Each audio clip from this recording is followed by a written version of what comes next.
Assalamualaikum warahmatullahi wabarakatuh. Untuk praktikum pada hari ini yang akan kita lakukan adalah titrasi asidimetri. Nah, titrasi asidimetri ini adalah prinsipnya berdasarkan reaksi netralisasi antara asam dan basa. Masih ingat kalau asidimetri sama alkalimetri yang membedakan adalah baku sekunder yang letaknya di buret.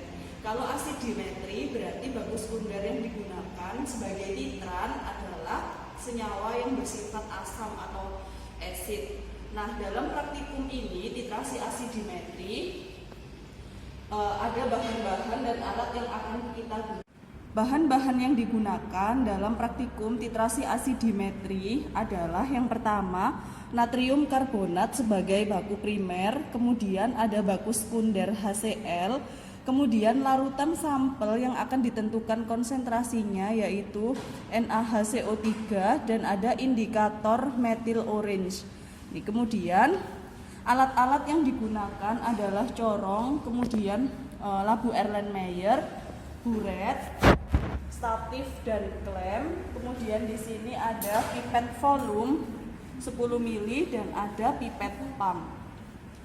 Untuk langkah pertama yang akan kita lakukan pada praktikum titrasi asidimetri adalah melakukan pembakuan terlebih dahulu. Pembakuan ini tujuannya adalah untuk memastikan konsentrasi baku sekunder yang telah kita buat. Nah, baku sekunder itu kan merupakan senyawa yang kurang stabil sehingga dalam pembuatan dikhawatirkan dia akan terpengaruh oleh faktor lingkungan sehingga dia memiliki konsentrasi yang tidak tepat. Untuk itu baku sekunder dilakukan menggunakan baku primer. Nah, baku primer ini tadi sebelumnya kita melakukan penimbangan dulu, kemudian kita larutkan sehingga dia terbentuk baku primer natrium karbonat dengan konsentrasi 0,1 m. Oke. Untuk pembakuan, langkah pertama yang kita lakukan adalah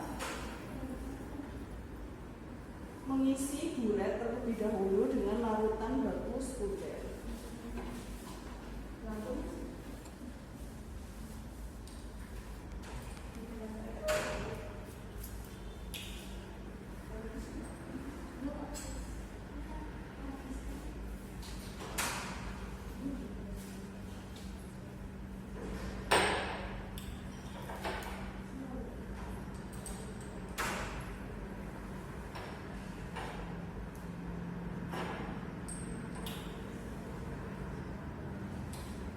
Sebelum kita isi full, maka kita kondisikan dulu buretnya dengan larutan baku sekunder yang akan digunakan.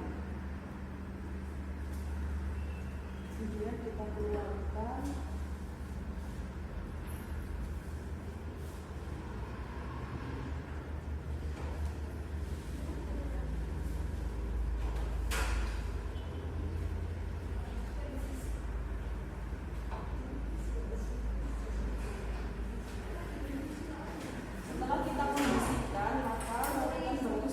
Kita masukkan ke dalam buret.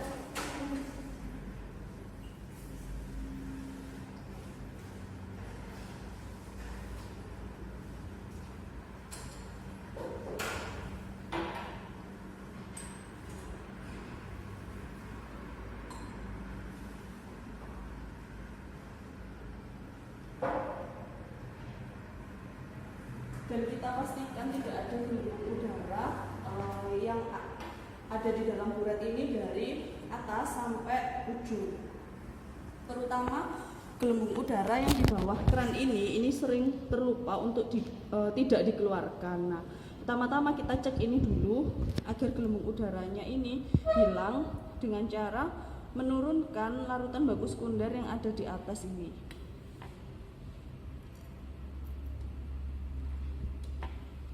Nah, apabila semua ruangan pada bawah keran ini sudah terisi, maka kita tinggal adjust volume buret yang mula-mula.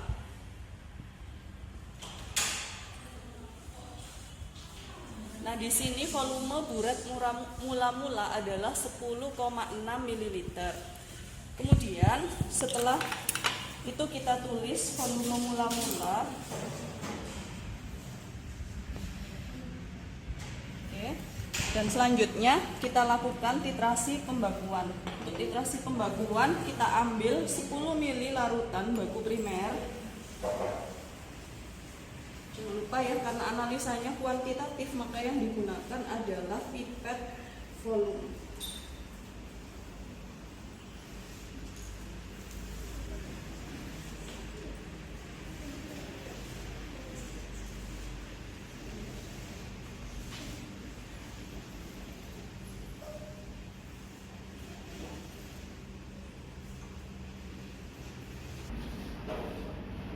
Oke, kita tuangkan larutan baku primer sebanyak 10 ml ke dalam Erlenmeyer. Posisinya tegak lurus ya. Kemudian nempel di dinding agar alirannya cuma satu arah.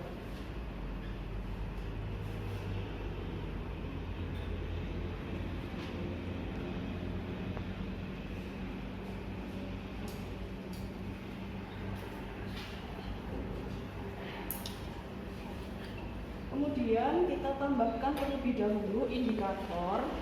Untuk asidimetri, indikator yang digunakan adalah indikator methyl orange atau MO. Nah, indikator ini digunakan untuk menentukan titik akhir titrasi. Karena kalau reaksi netralisasi yang terjadi itu kan kebanyakan pada saat titik ekivalen dia tidak menunjukkan perubahan warna, sehingga untuk menentukan memudahkan untuk menentukan titik ekivalen, maka kita gunakan indikator. Ya, adanya perubahan warna pada indikator menunjukkan telah terlampauinya titik ekivalen. Kemudian indikator ini berubah saat dia mengalami titik akhir titrasi. Nah, jarak antara titik ekivalen dan titik akhir titrasi diusahakan seminimal mungkin. Biasanya maksimal adalah minimal adalah 1 tetes. Kalau bisa ya memang harus 1 tetes kelebihannya. Jadi tidak terlalu jauh antara titik ekivalen dan titik akhir titrasi. Oke, indikator yang kita gunakan ini sebanyak 3 tetes.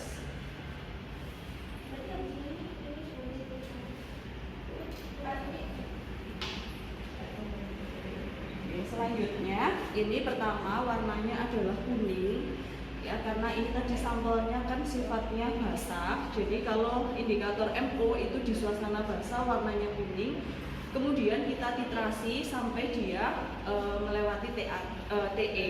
Nah, pada saat TAT itu pH-nya akan sedikit asam sehingga menyebabkan warna indikatornya berubah menjadi merah. Sekarang kita mulai titrasinya.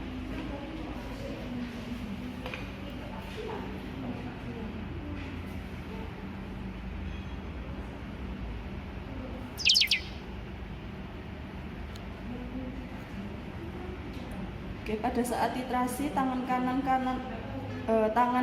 kita megang leher tabung Erlenmeyer, sedangkan tangan kiri memegang kran untuk kita dapat mengatur laju alir dari tetesan buret. Nah, kita lakukan tetes demi tetes agar titik akhir titrasinya tidak terlewat jauh.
Oke, pada saat titik akhir titrasi tadi kan warna awalnya kuning, sekarang udah berwarna jingga ya, jingga kemerahan. Nah, setelah titik akhir titrasi ini kita amati volume yang dibutuhkan untuk dia berubah warna itu berapa. Kita amati volume baku sekundernya. Nah, volume akhir titrasinya adalah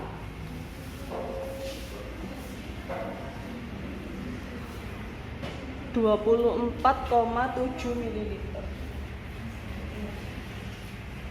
Nah, ini kita tulis sebagai volume 2. Setelah tadi kan kita tulis volume 1, yang setelah titrasi ini sebagai volume 2. Nah, kemudian titrasi pembakuan ini kita lakukan replikasi 3 kali untuk mendapatkan data dengan rata-rata yang akurasinya bagus. Replikasi 3 kali dari mulai pengambilan baku sekunder kemudian sampai titrasi, maka diperoleh hasil seperti berikut. Nah, hasil titrasi tadi kita tulis sehingga kita mendapatkan 3 data volume yang digunakan untuk mencapai titik akhir titrasi.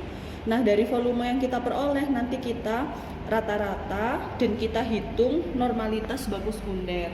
Nah, untuk data perhitungannya nanti akan saya sampaikan di belakang beserta dengan analisis perhitungan.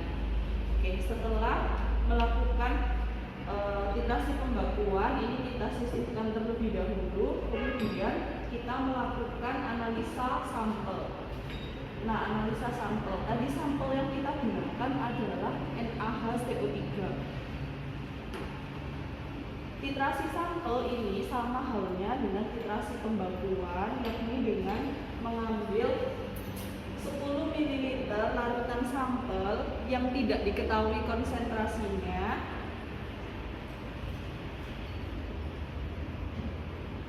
Nah, ini kita tidak tahu konsentrasinya NaHCO3 ini berapa, maka dari itu kita tentukan kadarnya menggunakan titrasi asidimetri.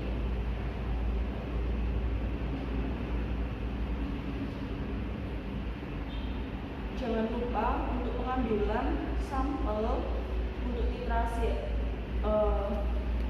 metode titrimetri pada umumnya, yaitu pengambilan sampel menggunakan pipet volume ya, jangan pipet ukur. Karena apa? Karena ketelitian pipet volume itu lebih besar daripada pipet ukur. Sedangkan kita titrasi itu tujuannya kan untuk menentukan kadar. Jadi seminimal mungkin kesalahan atau error itu harus dihindari. Oke. Ini kita tuangkan secara tegak lurus ke dalam labu airline.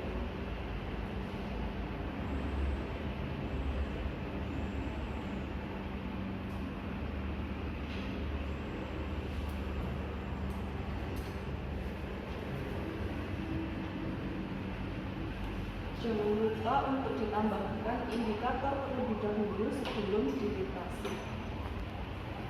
Kita tetes indikator metil orange sama. Nah, kemudian kita pastikan dulu volume awal sebelum kita melakukan titrasi.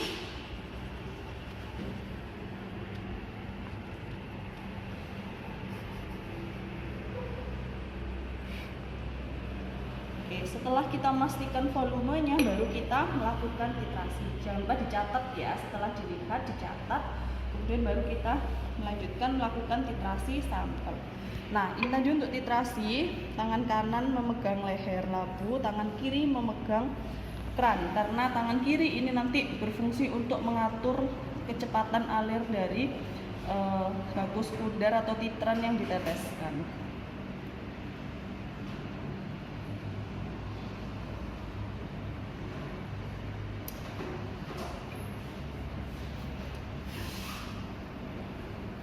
Oke, karena kadarnya sangat kecil ya, ini tadi 2 tetes saja sudah langsung berwarna sesuai dengan titik akhir titrasinya. Nah, setelah sampel ini berubah warna, maka kita lihat ya volume yang digunakan untuk merubah warna tadi kan cuma 2 tetes ya, 2 tetes berarti sekitar, kalau 1 tetes itu setara dengan 0,05, maka dari itu kalau ini 2 tetes sesuai karena ini turunnya dari yang volume awal tadi adalah 0,1 mili.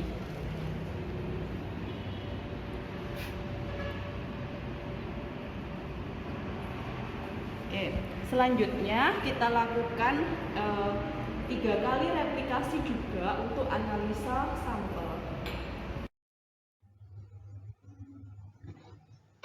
Berikut adalah data pengamatan dan analisis perhitungan untuk titrasi asidimetri. Nah, data pengamatan ini nanti Anda tulis di laporan Anda, kemudian Anda lanjutkan dengan analisis perhitungan. Untuk data pengamatan ditulis persis sama yang ada di tabel. Jadi tabel-tabel ini nanti digambar, kemudian yang titik-titik ini nanti Anda isi. Kemudian nanti setelah tabel baru Anda tulis analisis perhitungan. Untuk analisis perhitungan tolong disimak baik-baik penjelasannya agar nanti tidak bingung dalam memasukkan ke tabel dan melakukan perhitungan. Nah, di sini yang pertama, analisa perhitungan data pengamatan yang pertama adalah pembakuan HCl. Pembakuan HCl ini kita lakukan replikasi 3 kali dengan hasil pembacaan di buret, volume awal, ada volume akhir. Nah, kemudian yang Anda tulis pada kolom sini adalah volume HCl ini diperoleh dari volume akhir buret dikurangi dengan volume awal buret. Kemudian nanti terakhir Anda rata-rata di sini, ya. Jadi nanti di laporannya yang titik-titik ini harus sudah diisi dengan angka. Kemudian kalau sudah ini volume HCl dari pembakuan ini dimasukkan ke dalam tabel yang bawahnya. Nah, berarti kalau Anda sudah menghitung rata-rata bagian atas sini, maka Anda dapat mengetahui atau dapat mengisi titik-titik yang bagian bawah sini. Nah, setelah itu kita untuk pembakuan HCl maka tujuannya adalah untuk mencari normalitas dari HCl. Ya, normalitas rata-rata dari HCl. Nah, untuk normalitas rata-rata dari HCl, ini yang sudah ada pada tabel yang kedua, ini ada volume HCl, ada volume natrium karbonat, ada normalitas natrium karbonat. Seperti yang saya jelaskan di video bahwa kalau dia volume natrium karbonat ini kan yang kita ambil 10 ml karena Na2CO3 atau natrium karbonat ini merupakan baku primer. Kemudian normalitas natrium karbonat 0,1 ini kita peroleh dari hasil penimbangan ya. Jadi kita menimbang dulu, kita tentukan dulu konsentrasinya berapa dari hasil penimbangan, kemudian kita ambil 10 mili, kita titrasi dengan HCl. Nah, kalau di sini Anda nanti sudah mendapatkan rata-rata volume HCl, ada rata-rata volume natrium karbonat, ada rata-rata normalitas natrium karbonat, maka Anda dapat memasukkan ke dalam rumus di atas ini untuk menentukan normalitas HCl. Nah, di sini yang berperan sebagai baku primer adalah natrium karbonat, baku sekunder adalah HCl, sehingga nanti Anda masukkan VBP, ini rata-rata dari Na2CO3, volume Na2CO3, NBP adalah rata-rata dari normalitas Na2CO3, VBS adalah rata-rata dari volume HCl, dan NBS ini Anda peroleh dari hasil perhitungan yang Anda lakukan ya. VBP ada, NBP ada, VBS ada, sehingga NBS nanti ketemu. Nah, nilai NBS ini adalah kalau menggunakan VBP, NBP, VBS-nya ini dari data rata-rata, maka NBS berada di kolom rata-rata. Tapi kalau pakai VBP, NBP, VBS sama NBS-nya itu pada data replikasi 1, maka NHCl yang diperoleh atau NBS yang diperoleh dari perhitungan itu masuk di data replikasi 1 dari HCl. Demikian untuk yang pembakuan HCl. Sekarang kita analisa sampel. Nah, sama halnya dengan pembakuan ya, rumusnya sama. Titrasi itu baik asidi, alkali, argento, komplekso, iodo itu rumusnya sama, yaitu kalau pembakuan VBP NBP sama dengan VBS kali NBS. Kalau sampel VSNS sama dengan VBS kali NBS. Rumusnya sama semua. Yang membedakan adalah berapa volume sampel, berapa volume BS-nya, berapa normalitas BS ya. Kemudian untuk yang ini kita lanjutkan lagi ke analisa sampel untuk titrasi asidimetri. Nah, di sini saya sudah memberikan data, jadi nanti Anda tinggal mengisi titik-titik yang sini. Tadi yang di slide sebelumnya sudah saya jelaskan, volume baku sekunder itu hasil pengurangan volume akhir dikurangi volume awal. Anda masukkan di kolom sini, kolom VHCl. Kemudian dari VHCl yang ada di sini Anda copy, diletakkan di paste di kolom pada tabel di bawahnya. Kemudian NaHCO3 ini yang dicari karena ini sampelnya. Kemudian NaHCl Anda peroleh dari mana? Di slide sebelumnya Anda telah menghitung NBS atau NaHCl.